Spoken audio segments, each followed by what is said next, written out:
అమ్మ లాంటి వ్యక్తి జీవితంలో ఇక దొరకదు. జీవితంలో అన్నిటికన్నా పెద్ద నేరం ఏమిటంటే అమ్మకి చెప్పలేము అన్న పని మనం చేయడమే. ఏ పని మనం చేస్తామో అది అమ్మకి చెప్పగలగాలి.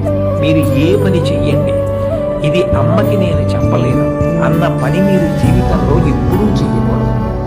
భగవంతుడెంతో అమ్మ అంతే.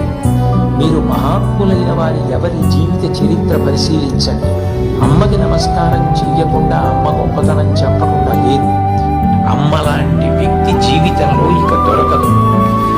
జీవితంలో అన్నిటికన్నా పెద్ద నేరం ఏమిటంటే అమ్మకి చెప్పలేము అన్న పని మనం చేయడమే.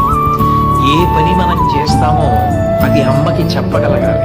మీరు ఏ పని చెయ్యండి, ఇది అమ్మకి నేను చెప్పలేను అన్న పని మీరు జీవితంలో ఎప్పుడూ చేయకూడదు. భగవంతుడెంతో అమ్మ అంతే. మీరు మహాత్ములైన వారి ఎవరి జీవిత చరిత్ర పరిశీలించండి. అమ్మకి నమస్కారం చెయ్యకుండా అమ్మ గొప్పతనం చెప్పకుండా లేరు.